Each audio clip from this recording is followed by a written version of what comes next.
The world of Aitherion, the mythical map of Olympus. Aitherion is not a singular world, but a vast multi-layered structure of realms stacked upon one another, like an immense world tree of the divine branching across existence. It is divided into three great tiers.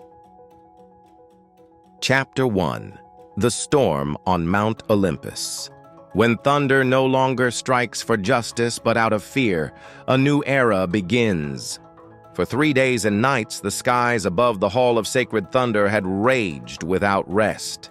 Lightning cracked like the cries of ancient titans, tearing through the once holy air that crowned the heart of divine power. Zeus, the king of the gods, stood alone upon the Cloudstone Plaza, his cloak, but his eyes no longer held the certainty of a sovereign. They were the eyes of a god being challenged, torn by the storm like the wings of a thunder eagle. In his hand, he gripped the bolt of heaven. They're breaking, Hera. Even the ones I trusted most. They're not breaking. You've been choking them all this time. In the deepest depths of the Tartarus abyss, Hades sat upon his throne of blackened bone. Cerberus dozed at his feet, but the souls around them did not. They howled. They whispered. One who bears the light will betray the sun.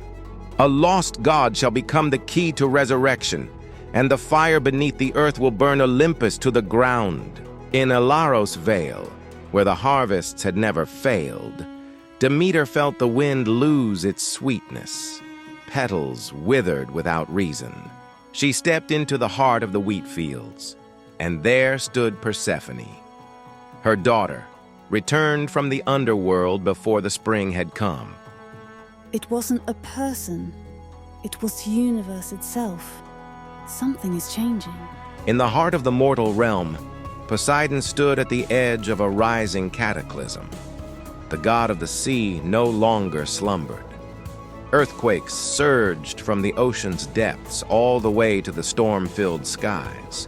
And elsewhere, within the fire-drenched walls of the Crimson War Citadel, Ares let out a booming laugh, his blazing spear clenched in hand.